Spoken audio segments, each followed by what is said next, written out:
welcome to this, the first in our series of showcase videos to show you some of the armies that the studio has accumulated over the years and that you'll be seeing in many battle reports to come. If you've seen our first battle report, you'll have seen that the Raven Guard put the serious hurt on some Astra Militarum, and to honour this I thought we'd start off by giving the studio's Raven Guard army the first showcase.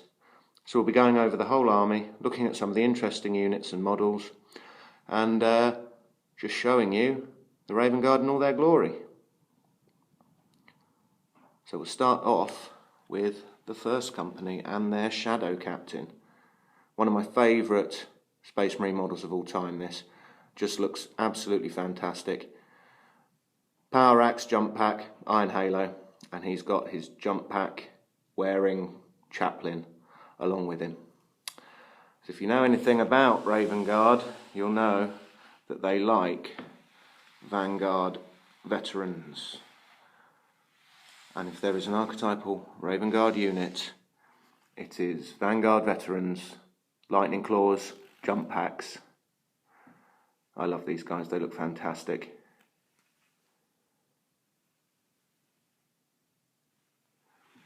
And we've also got another Vanguard veteran squad with power fists and storm shields. Now they're quite expensive. I think the squad clocks in at not far off 500 points, so use them in big games and they are devastating. Bit hard to fit them in 1850 or smaller though.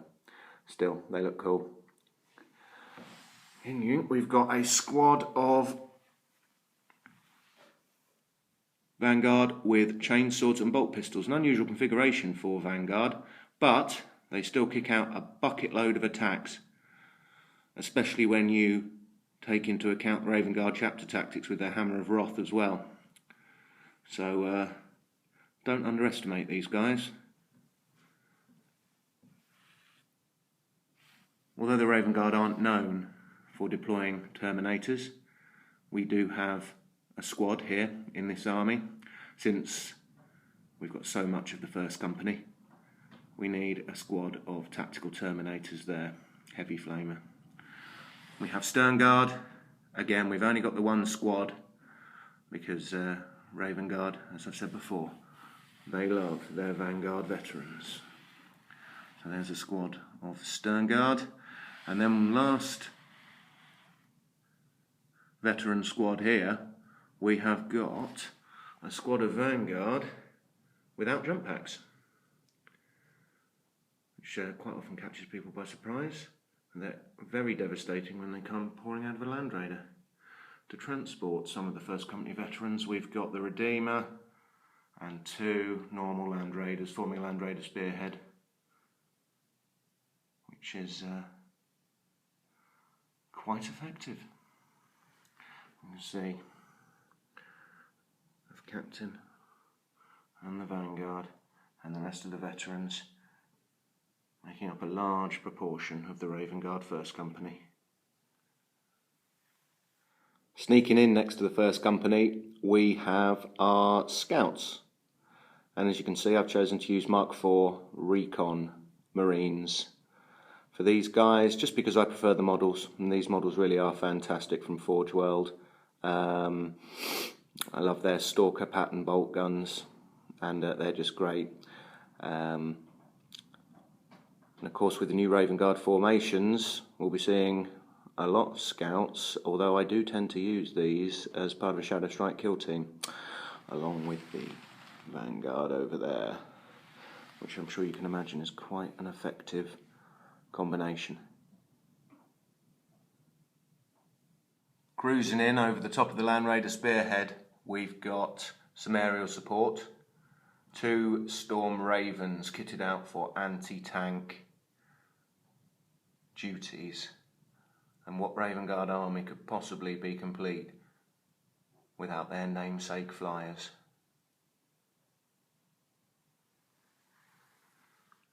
We've seen some of the First Company and we've seen some of the 10th Company, but the main body of our Raven Guard force is the entire 3rd Battle Company, led by their captain here, with his plume, his combi melter relic blade, and a chaplain on foot.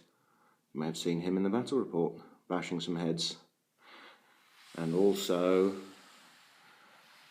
our ironclad dreadnought. It's the Raven Guard Venerable Dreadnought body from Forge World, combined with the arms of Brayarth Ashmantle, the Salamander's dreadnought. And I think the combination has come out extremely nicely, as does he from his Lucius pattern drop pod. Another Forge World model. A bit tricky to use on the table because it weighs the same as a house brick, meaning you don't want it to fall over and squash any other models. But it does look very, very cool.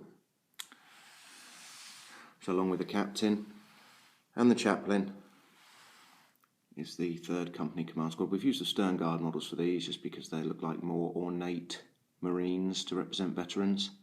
They have a mix of combi melters, one has a melter gun, and they come out of a drop pod along with one of the Battle Demi companies, as you probably would have seen in the first report. So we have one tactical squad, we have the full squads here.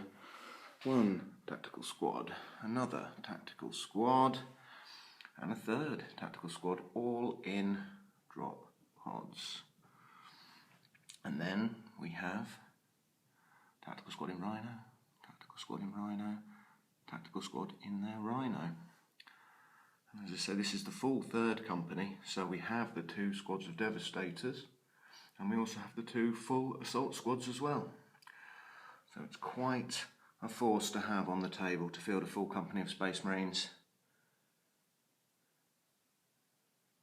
But it's also very, very satisfying. Riding in support of the 3rd Company, we have some Raven Guard bikers. Got a mix of weapons here, melters. The attack bike has a multi-melter. The squad used in the first battle report was this Grav squad here, a relatively recent addition. And they've got their sergeant here, or sometimes he can stand in nicely for a captain on a bike. So if you do want to field bikes as troop choices in a combined arms detachment, he's your man. Moving on, at the rear of the 3rd Company, we've got some support from the armoury. Again, Raven Guard aren't really known for fielding heavy armour, but the chapter does have quite a bit of it. So when they need to deploy a line breaker squadron, 3 Vindicators, they can. And the enemy are scared because combined fire from them 3 is a scary proposition. And we've also got our suppression force at the back that let us down so badly in the first report. I'm sure they will improve. It's just first game nerves, I'm sure, and loaded scatter die. And then the armoury, 3 land speeders. Whirlwinds need all the help they can get, so let's hope.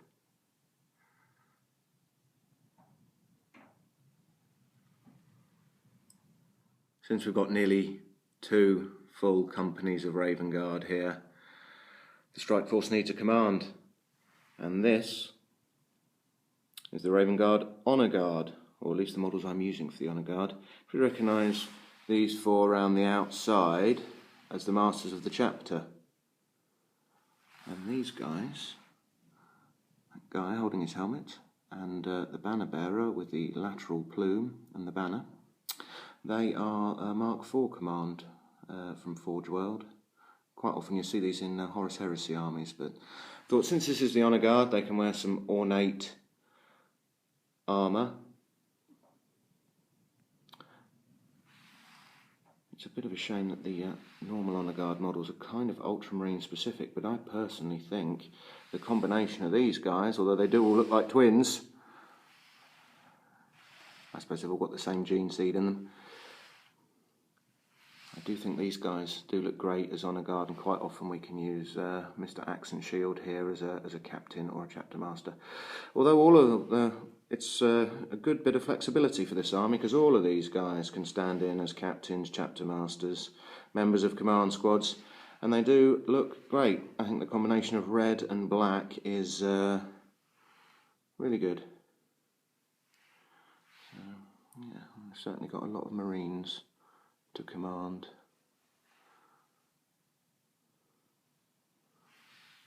You may have noticed its nose poking into some of the earlier shots because it takes up too much room. It is the Flying Fun Bus. It's a Thunderhawk gunship, which is a fantastic centrepiece for any Space Marine collection. It is the model from Forge World.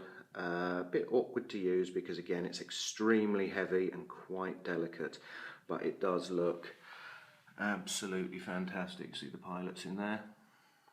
We can swap out the main gun, magnetised, and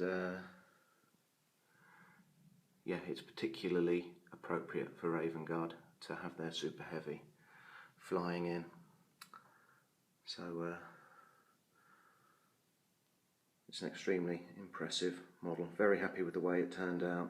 Just a word on the painting here, because I am pretty much hopeless at it all. This army was painted by a combination of two different studios. Some was painted by Golem Painting Studio, who were very good. And the most recent batch, again, which I'm extremely pleased with, was painted by Powerhouse Miniatures, and they really do look great.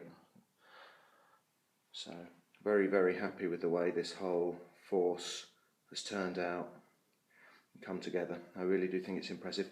It's 8,000 points, divided up into a Gladius strike force it can make quite easily, plus a combined arms detachment, some formations. It's quite flexible. Has really everything that you'd expect from a Raven Guard army. I've sort of steered clear of the stuff that Raven Guard aren't particularly known for, like Centurions. I know Grav Centurions are very popular, and Grav Devastators, but I like to focus on these guys for Raven Guard. I think it's a balanced force. It's fun to play with, it's fun to play against, and yeah, really, really happy with the way it looks.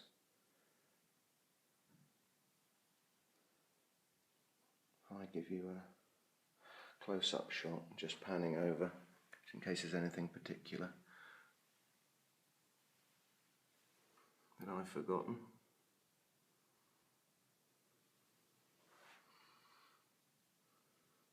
There's always a lot of discussion, I find, about who is the best Legion. People can get quite heated about it. No one ever thinks to mention the 19th Legion, for some reason. But remember, that's exactly the way they like it. See ya.